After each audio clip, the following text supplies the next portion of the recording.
오늘 함께 보실 하나님 말씀, 말라기 1장에 있는 말씀입니다.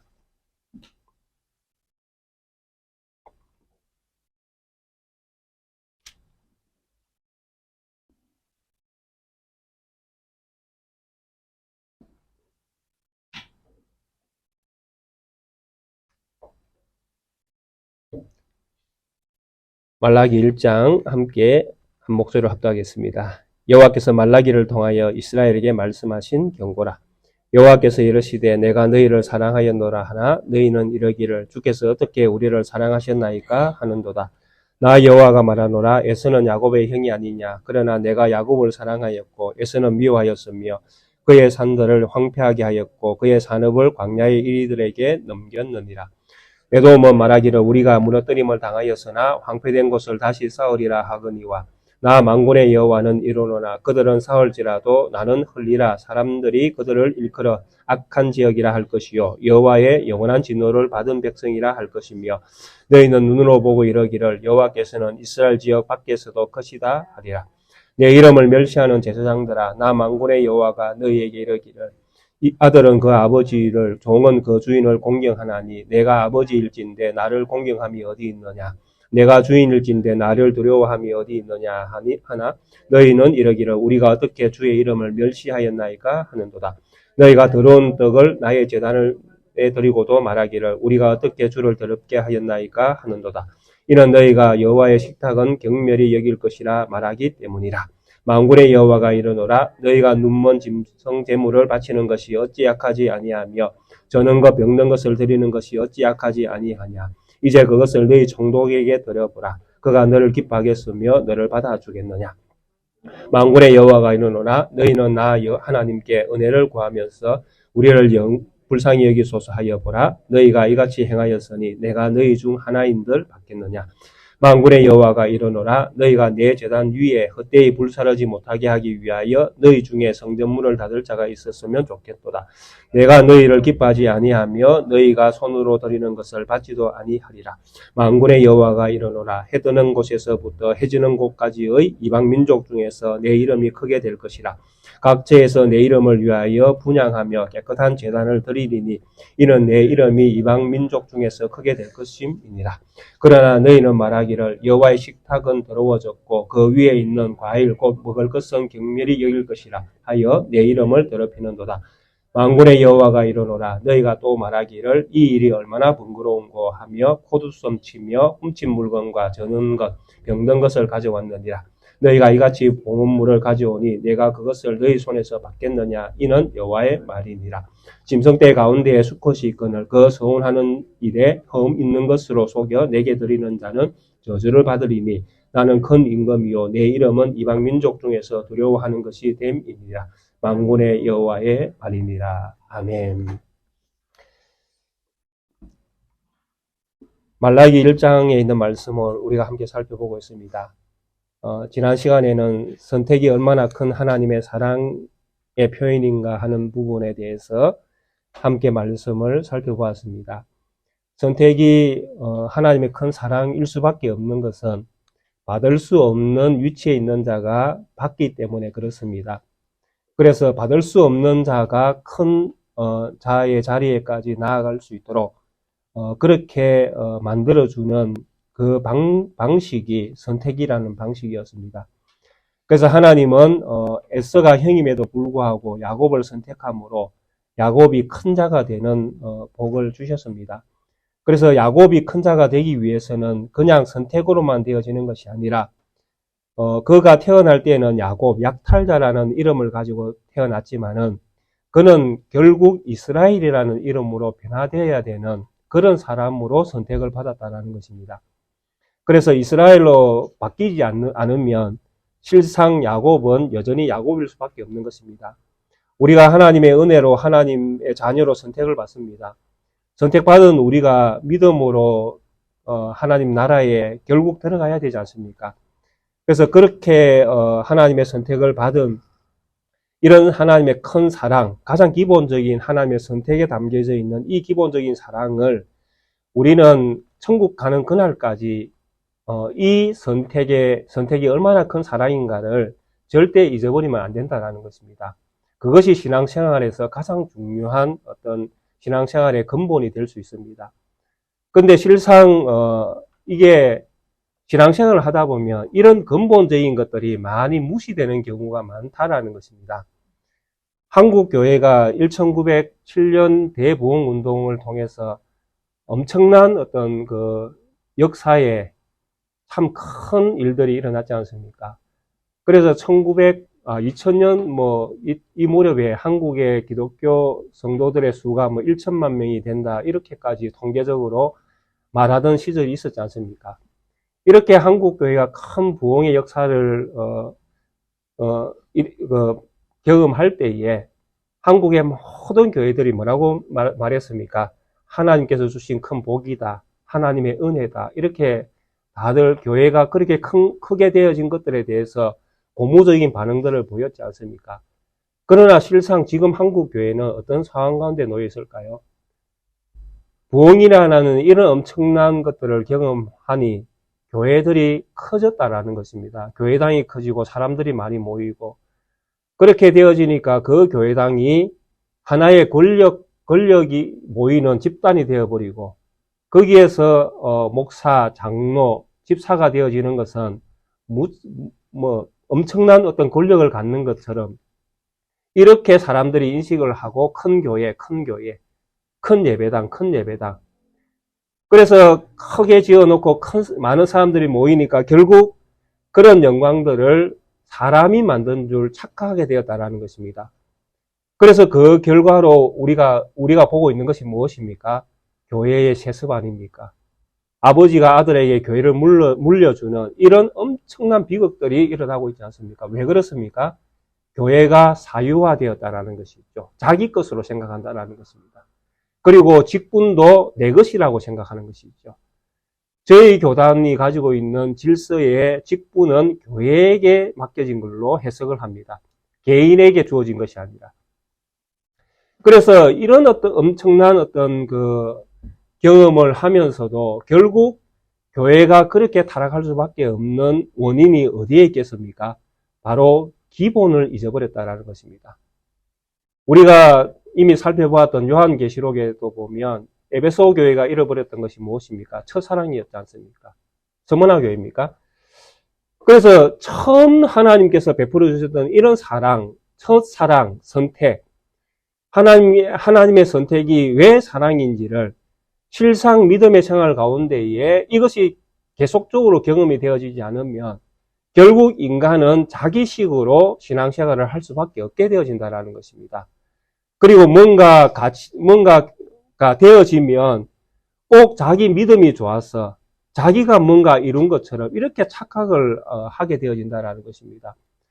그렇게 되어지면 결국 아담이 범죄한 것과 똑같은 자리에까지 나아가는 것이죠. 어떻게 해요? 자기가 왕이 되는 것입니다. 자기가 신이 되는 것이지요. 그래서 자기의 말 한마디에 모든 것들이 결정되어지고 자기의 비전과 자기의 꿈과 자기의 계획이 생기기 시작하는 것입니다. 하나님이 교회를 어떻게 다스리는가가 중요한 것인데 하나님이 교회를 다스리는 방식은 전혀 중요하지 않게 되어집니다. 내 비전이 중요하고 교회의 목표, 교회가 세운 어떤 그 비전, 그것을 향해 나아가는 방법과 수단, 이런 것들이 목적이 되어져 버린다는 것입니다. 그렇게 되어지면 결국 교회는 어떻게 되겠습니까? 타락할 수밖에 없죠. 왜? 세상과 다를 바가 하나도 없으니까요. 그래서 지금 이 말라기에서 우리에게 보여주고 있는 이것이 바로 이런 것들을 다 포함하고 있다는 것입니다. 이스라엘이 처음 하나님께서 에서와 야곱 중에 야곱을 선택하면서 이것이 하나님의 사랑이다. 왜 사랑이냐? 받을 수 없는 자에게 주는 것이 하나님의 사랑이다. 그런데 받을 수 없는 자가 어떻게 받게 되었는가? 그것이 바로 하나님의 모습이다. 하나님은 받을 수 없는 자에게 사랑을 주기 위해서 자기 자신을 버려서 이 땅에 내려오시는 하나님이시다. 이것이 창세기에서부터 끊임없이 출애굽기, 레위기, 민수기, 신명기 끊임없이 이 말씀이 이어집니다. 모세가 소명을 받고 이스라엘 백성을 애굽에서 출애굽시켜서 가나안 땅으로 인도하는 사명을 받습니다. 이때에 모세가 스스로 그렇게 이야기합니다. 내가 내 백성에게로 나아가 그들에게 하나님을 누구라고 가르칠까요? 내가 만난 하나님은 도대체 누구이십니까? 그 백성이 나에게 하나님이 누구신가를 물을 때에 나에게 내가 그 하나님을 어떻게 소개할까요? 라고 질문을 던집니다. 그때 하나님께서 이렇게 말씀하시죠. 나는 스스로 있는 자다. 이게 엄청난 비밀이 들어있거든요. 스스로 있는 자. 하나님은 그냥 어떤 일이 일어나면 알게 되어진다라는 것입니다. 아, 하나님이시구나. 아, 하나님이시구나. 아, 이게 하나님이시구나. 그래서 하나님은 스스로 하나님이신 것을 증명해 내시는 거예요. 그분 스스로. 누구를 통해서? 모세와 이스라엘 백성을 이끄시면서 그 속에서 하나님이 드러나신다라는 것입니다. 그런데 그 이스라엘 백성들을 이끌어내시는, 출애굽시키는 이 상황 속에서 하나님이 어떤 방식으로 하나님을 드러내셨습니까? 제일 첫 번째 드러내신 방식이 유월절 사건 아닙니까? 그렇죠? 어린 양으로 오시는 하나님. 그러니까 하나님이 이스라엘 백성을 애굽에서 불러내실 때에 엄청난 힘과 능력으로 불러내실 것 같은데 실상은 그 방식이 아니었다라는 것입니다. 어린 양처럼 제물을 통해서 하나님은 이스라엘을 출애굽시키시더라라는 것이죠. 그러니까 세상 사람이 상상할 수 없는 방식으로 하나님은 하나님의 백성을 제약된 세상 가운데에서 새로운 땅으로 불러내시더라라는 것입니다. 여기 앉아 계시는 우리 모든 성도님들 한번 생각해 보십시오. 우리 성도님들이 무엇 때문에 구원을 받았습니까? 우리가 받은 구원의 방식은 어떻게 해서, 누가 어떻게 해서 우리에게 구원이 주어졌습니까? 우리에게 주어지는 구원의 방식은 어떤 방식이었죠? 유월절과 똑같은 방식 아닙니까? 예수님이 십자가를 지시는 방식. 그래서 우리가 그 예수 그리스도를 믿을 때에 우리가 하나님의 자녀가 되는 권세를 우리에게 주셨잖아요. 그러니까 하나님이 애굽에서 이스라엘을 불러낼 때의 방식이나 예수 그리스도의 십자가를 통해서 우리를 구원하는 방식에서 하나님이 일하시는 방식은 한 번도 달라지신 적이 없다라는 것입니다. 하나님은 언제나 그래서 변하지 않는 하나님이십니다. 변하지 않는 하나님. 하나님의 그 일하심에는 변동이 있을 수가 없습니다. 왜? 변동이 생기면 우리는 하나님을 착각하게 되어집니다. 아, 하나님은 이런 분이구나. 또 어떨 때에는 하나님은 저런 분이시구나. 그러면 우리는 우리 하나님을 찾을 수가 없습니다. 자꾸 바뀌어 가면. 근데 하나님은 처음부터 나중까지 언제나 변하지 않는 방식으로 일을 하시기 때문에 우리가 하나님이 일하시는 방식을 알게 되어지는 것입니다. 그리고 그것이 우리의 구원인 것을 믿게 되어지는 것이죠. 그래서 이런 방식으로 끊임없이 일을 해오셨기 때문에 이 방식이 믿음으로 정착이 되어지고 이 방식으로 성도들은 살아야 된다는 것입니다. 그래서 이스라엘 백성들에게 하나님께서 이 선택에 담겨져 있는 이 사랑을 성전과 제사라는 제도를 통해서 확립시켜 주셨다는 것입니다. 너희들이 살아야 될 방식, 하나님이 너희들과 함께 할 수 있는 유일한 방식은 제사, 제물로 오시는 하나님의 그 마음을 보는 것, 믿는 것이다. 그래서 성전에서 제사 제도가 드려지고 제물이 드려질 때에 아, 이것이 하나님의 사랑이구나. 이렇게 하나님은 우리를 사랑하셨구나. 자기 자신을 낮추셔서 그래서 우리로 하여금 하나님 나라에 올라갈 수 있는 영광을 우리에게 주시는 분이시구나. 그래서 십자가 지신 하나님, 제물로 오시는 하나님, 피 흘리시는 하나님, 그 하나님을 성도들은 믿고 구하고 그런 하나님을 전해야 된다는 것입니다. 그래서 우리가 세상에서 전해야 될 예수 그리스도는 십자가 지신 예수 그리스도예요. 이 예수 그리스도가 세상에 증거되어질 때에 세상은 두려워하고 떨 수밖에 없는 것입니다. 왜냐하니까 세상에서 만들 수 없는 방식이거든요. 세상의 권력자들은 힘을 가지고 그들이 원하는 방식과 목표들을 이루어내지만은 하나님은 십자가라는 이 방식으로 하나님의 뜻을 이루고 하나님의 목표, 하나님의 계획을 성취하시는 분이시기 때문에 그렇습니다. 그래서 성도는 이것을 십자가를 잃어버리면 성도는 이제 죽습니다. 성도에게는 죽을 수밖에 없습니다. 그래서 이 말라기가 말하는 하나님의 이스라엘에 대한 끝이 무엇입니까?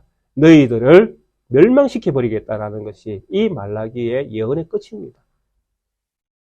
이 말라기 시대에 많은 이스라엘 백성들이 여호와 나를 기다리고 있는 거예요. 그런데 이 여호와의 날에 대한 이스라엘 백성들의 기대치는 이스라엘이 역사의 중심에 서는 것입니다. 성전이 세워지면 이 성전의 영광이 이전 영광보다 더 낫다라고 느헤미야가 선언했지 않습니까? 그러니까 이런 선지자들의 이런 학계, 선지자들의 이런 엄청난 그 성전이 세워지는 것들에 대한 영광을 이스라엘 백성은 들었기 때문에 그것을 기대하고 있었다라는 것입니다. 그런데 이 기대가 어디에서 나왔는가 하면 바로 사람에게서 나온 거예요. 하나님에게서 나온 기대였다면 하나님의 그 영광스러운 기대가 사람이 생각한 것에 맞추어서 이루어질 것인데 이 영광이 하나님에게서 나온 것이 아니라 사람에게서 나왔기 때문에 이것은 이루어질 수가 없는 거예요. 왜? 이스라엘 백성이 원했던 기대는 바로 솔로몬 성전이 지어졌을 때의 그 영광을 뛰어넘는 새로운 성전이 세워질 때에 비록 이 성전은 솔로몬 성전에 비해서 보잘것없지만은 선지자는 무엇이라고 이야기했습니까? 이 성전의 영광이 이전보다 더 나을 것이다라고 선언했다라는 것입니다. 그러니까 자기식으로 생각하는 거예요. 솔로몬 성전이 지어졌을 때에 솔로몬의 그 지혜가 세상 모든 사람들을 다 다스렸다. 그리고 열방에 있던 모든 나라의 사람들이 조공을 가지고 솔로몬에게 달려왔다. 바치면서 우리와 하친하자. 바치면서 우리와 평화롭게 지내자. 그러면서 이스라엘이 열국에서 최고로 어떠미 나라가 되었다. 그리고 그 나라의 왕은 세상을 다스리는 만왕의 왕처럼 보였다. 그런데 이 영광보다 더 나은 영광을 준다고 하니까 진짜 이 이스라엘은 엄청난 세상에서 진짜 엄청난 나라가 되겠구나. 이런 기대를 백성들이 했다라는 것입니다. 안 그렇겠습니까? 눈에 보이는 것들을 가지고 신앙생활을 하면 헛된 꿈을 꿀 수밖에 없다라는 것입니다.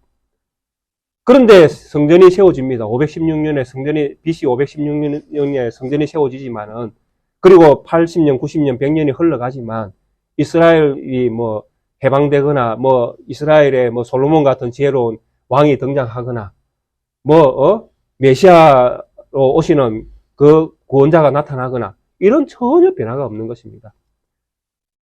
그러니까 세월 앞에 장사 없다고 백성들의 마음이 이제 하나씩 하나님께로부터 멀어지기 시작하는 것입니다. 자기들의 꿈이 이루어지지 않고 자기들의 기대하는 바가 성취되지 않을 때, 혹시 우리가 낱개교회에 대한 기대치가 있습니까? 만약에 우리가 똑같은 그런 기대치를 가지고 있으면 그것이 이루어지지 않으면 우리는 또 어떻게 되겠습니까? 이 교회를 떠날 수밖에 없는 것입니다. 왜? 교회에 대한 기대치가 우리의 기대치이기 때문에 그렇습니다. 하나님이 교회의 주인이시잖아요.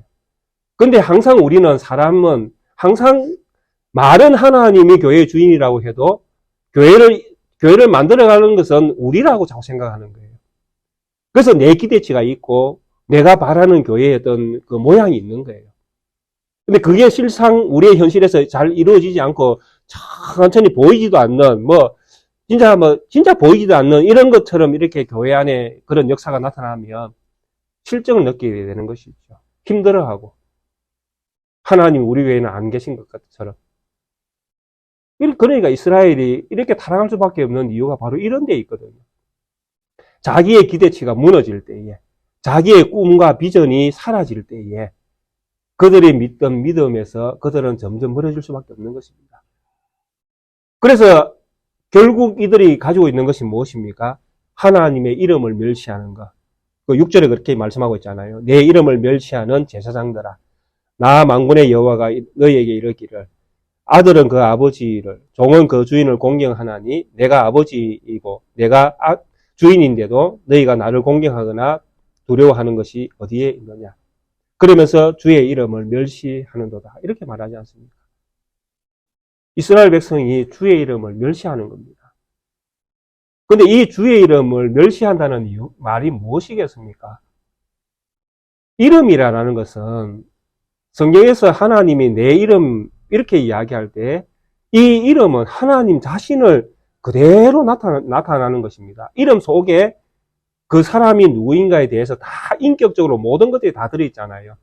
그 사람이 하는 일, 그 사람이 어떤 사람인지, 인격이 어떻는지, 그 사람이 무슨 일을 하는지. 하나님의 이름에는 하나님이 어떤 분이신지가 다 들어져 있잖아요. 근데 이스라엘의 제사장들은 이런 하나님의 이름을 멸시하는 거죠. 어떻게 무엇을 통해서? 제사를 통해서 멸시하는 것입니다. 제사를 통해서.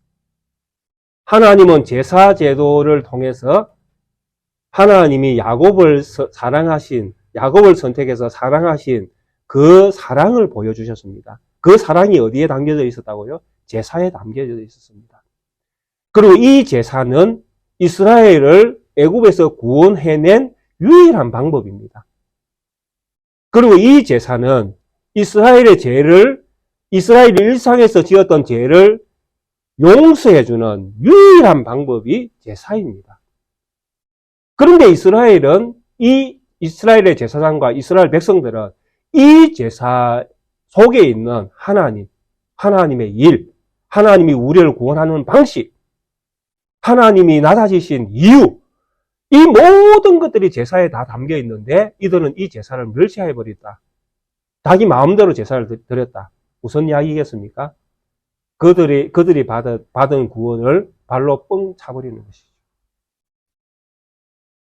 그들이 구원받을 수 있는 방식이 제사에 있는데 이 제사를 그들의 방법으로 뻥 차버렸으니까 그들이 무엇으로 구원을 받을 수 있겠습니까? 그러니까 하나님께서 서머나 교회에 하셨던 말씀처럼 너희가 해결하지 아니하면 너희에게 줬던 그 촛대를 내가 옮겨버리겠다는 것이 실제로 이루어진다니까요.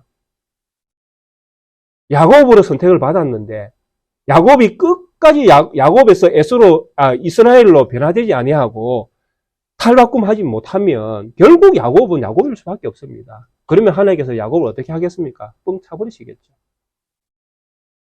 이스라엘이 하나님으로부터 이런 큰 사랑을 받았음에도 불구하고 궁극적으로 이스라엘은 이스라엘 되지 못했다라는 것입니다. 그들은 여전히 야곱에게 머물러 있었다라는 것이죠.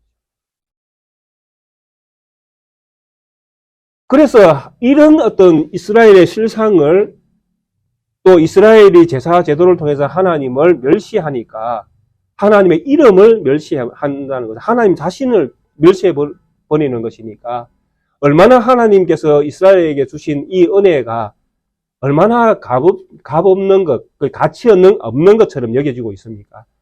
그러니까 하나님께서 결국 무엇을 선택하십니까? 이 성전문을 닫을 사람이 누군가 나왔으면 좋겠다. 이렇게 말씀하시잖아요. 왜? 성전문을 닫아버리면 이스라엘 백성이 제사를 드리러 못 나올 수가 없잖아요. 그러면 헛된 제사가 드려지는 일은 없게 되겠죠.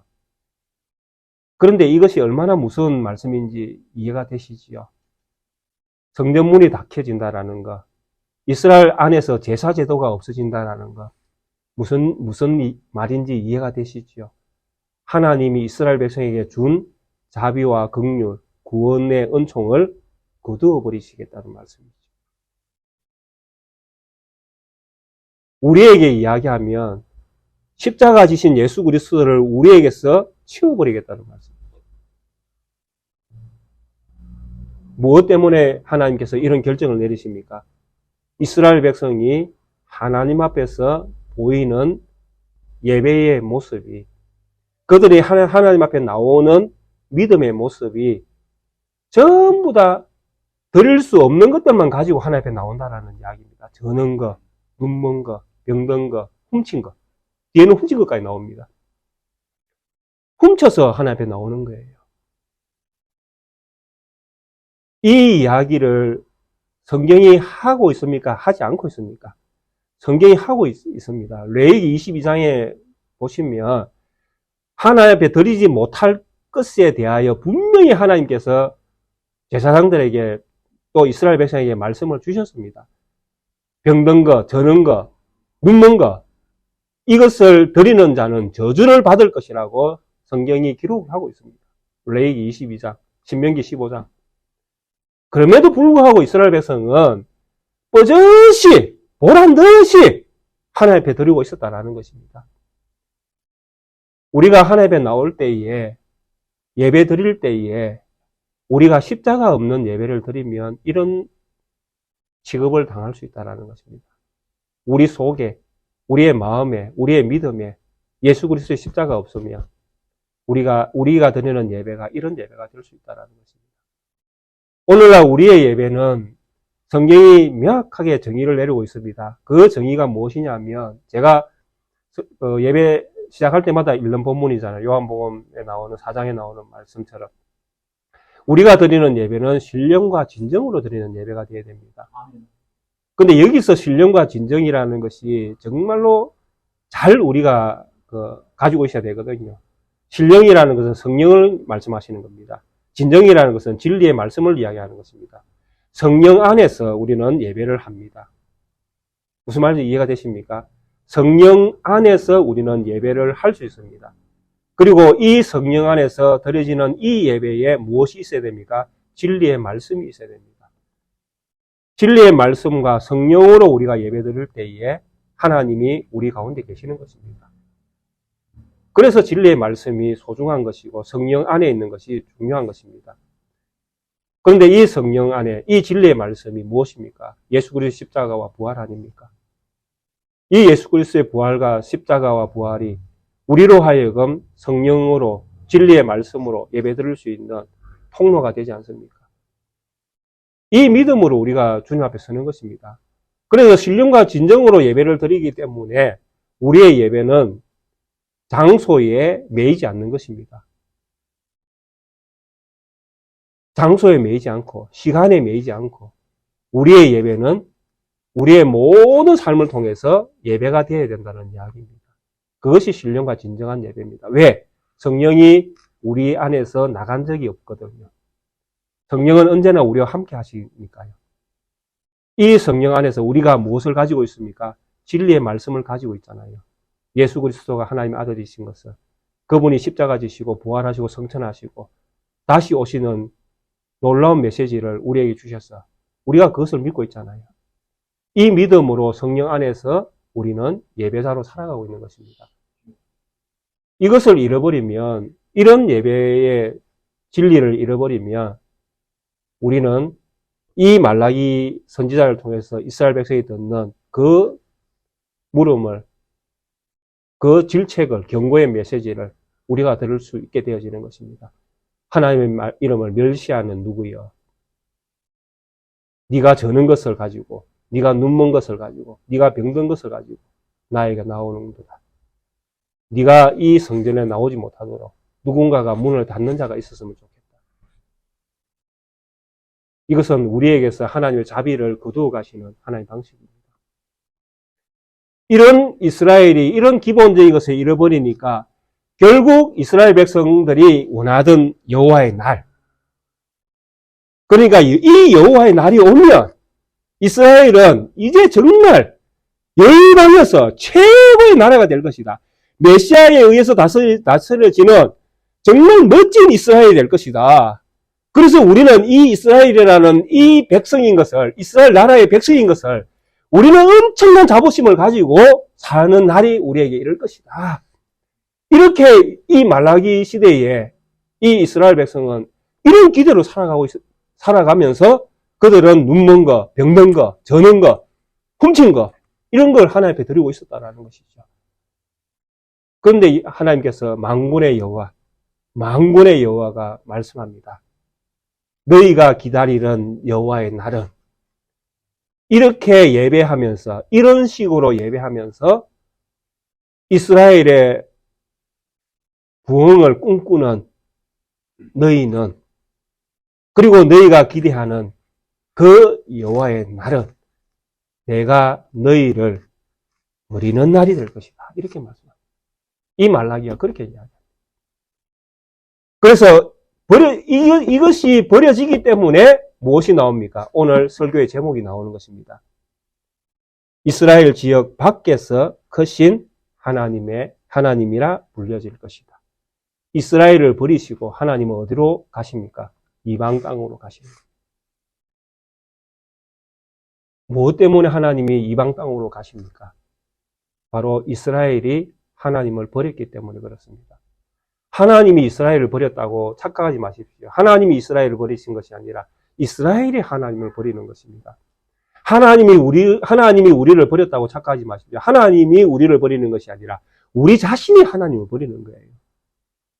그것이 믿음에서 떠날 때에 우리가 가지는 태도입니다. 하나님이 우리를 버리시는 적은 없습니다. 하나님의 선택은 성도의 견인까지 책임을 지시거든요.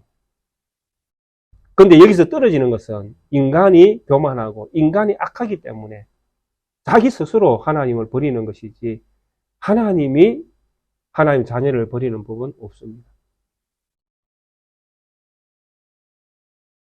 그래서 결국 이스라엘은 이런 어떤 제사의 어떤 망령된 행동으로 말미암아 결국 그들은 하나님으로부터 이런 엄청난 경고의 메시지를 받게 되어지는 것입니다. 그래서 사실 이런 메시지는 에돔에게 주셨던 메시지를 생각해 보면 참 이스라엘도 어쩌면 에돔에게 주신 이 메시지는 결국 이스라엘에게 주는 메시지가 아닌가라는 생각도 하게끔 듭니다. 왜냐하니까 에돔은 싸울지라도 나는 흘러버리겠다 하시거든요. 하나님이. 그만큼 하나님의 선택이 중요하다고, 하나님이 선택했는가 하지 않았는가가 하나님의 사랑의 결정적인 어떤 이유가 된다고 말씀하시거든요. 그러면 타락한 이스라엘은요. 타락한 이스라엘은 자기 꿈을 이루려고 발버둥 치겠지만은 결국 그 꿈은 헛된 꿈이 되어질 것이다 라는 것이 하나님이 이스라엘에 주는 메시지가 아니겠습니까? 그런데도 사람은 이런 헛된 꿈을 버릴 수가 없지 않습니까? 그래서 끊임없이 이스라엘 안에서 이 꿈을 이루기 위해서 사람들은 노력을 했다라는 것입니다. 역사적으로 보면 결국 우리가 이 말라기에 있는 이 말씀을 들으면 결국 우리는 어디까지 이 이야기가 연결되고 있는가 하는 것을 알게 되어집니다. 우리가 요한계시록을 참 먼저 했던 그 이점도 이런 부분에서 또 이렇게 얻게 되어지는 것 같습니다. 말라기를 통해서 이스라엘에게 주어지는 여호와의 날은 심판의 날이다. 그리고 이 심판의 날은 하나님이 이스라엘을 버리시고 만국의 왕으로 이렇게 등극하시는 그런 새로운 어떤 시대가 열릴 것이다. 이렇게 하나님이 말라기를 통해서 이스라엘에게 경고의 메시지를 던지십니다. 이때가 BC 430년으로 많이 보고 있으니까요. 그렇게 보고 있다면 이스라엘에게 주셨던 성전이 파괴되는 그 시점이 AD 70년 아닙니까? 그러니까 인간의 시간으로 보면 거의 한 500년이라는 세월이 흘러갑니다. 이 말라기에게 주셨던 메시지가 성취되는 데까지 이루어지잖아요. 하나님의 말씀은 이루어지니까요. 그래서 말라기에게 주셨던 이 말씀이 완전히 성취되어지는 데까지는 500년이라는 세월이 흘러갑니다. 자, 500년이라는 세월이 흘러갈 때에 사람들은 또 어떻게 생각하겠습니까? 설마 이스라엘이 망하겠는가라고 생각하겠죠. 한 10년쯤 지나도 말라기에 주셨던 이 예언의 메시지가 성취가 안 되면 100년이 가도 성취가 안 되면 200년이 가도 성취가 안 되면 300년이 가고 400년이 가도 성취가 안 되면 사람들은 하나님에 대해서 어떻게 이야기하겠습니까? 하나님의 말씀은 이루어지지 않는다라고 생각하겠죠. 그래서 예수님 오셨을 때에 이스라엘 안에서 제사를 집례하고 있던 제사장들과 또 그 성전 중심에서 권력을 누렸던 사두개인, 바리새인들, 사례들인 공회의 공회원들 이런 사람들의 믿음의 어떤 면들을 보십시오. 그들이 신앙생활을 했던 모습이 여전히 이스라엘 백성들 말라기에게서 했던 이 경고의 말씀에서 벗어나지 않았다라는 것입니다. 그리고 실제로 이제 그날이 여호와의 날이 임박해서 예수님께서 오셨지 않습니까?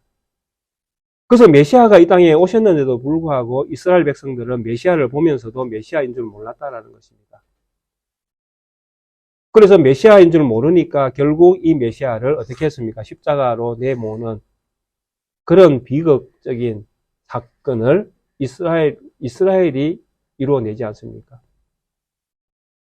그리고 40년이 흐른 AD 70년쯤에 성전이 파괴되어지고 그들은 이 말라기에 있었던 이 예언의 메시지가 어떻게 성취되는지 알 수 없었지만은 사도행전을 통해서 하나님께서 우리에게 엄청난 메시지를 던져주십니다. 성령이 너희에게 임하시면 너희가 권능을 받고 온 유대와 사마리아와 예루살렘으로부터 시작해서 예루살렘과 온 유대와 사마리아와 땅 끝까지 이르러 내 증인이 되리라. 참으로 이 예언의 메시지가 왜 이루어지는지, 무엇 때문에 이루어지는지 말라기가 우리에게 이미 이야기해 줬다는 것입니다. 이스라엘이 하나님을 떠났기 때문에 하나님이 이스라엘에서 드리는 제사 제도를 성전이 파괴시키면서 문을 닫는 것이 아니라 아예 없애버리면서 그 안에서 드릴 수 있는 제사의 제도를 없애버렸다는 것입니다. 그리고 예루살렘에만 머물던 하나님의 영광을 하나님께서 온 세상으로 예루살렘부터 땅끝까지 성령이 임하는 나라로 만들어버리시는 엄청난 일을 하셨다는 것입니다. 그래서 요한계시록 22장에서 우리는 엄청난 이야기를 듣지 않습니까? 하나님 생명수에서 예루살렘 성전 거기에서부터 하나님의 보좌로부터 흘러내리는 이 생명수로 말미암아 만국이 주요함을 받는 놀라운 역사가 일어나지 않습니까? 그리고 이 놀라운 이 주요함을 받는 이 광경 속에서 하나님이 누구를 초대하고 있습니까?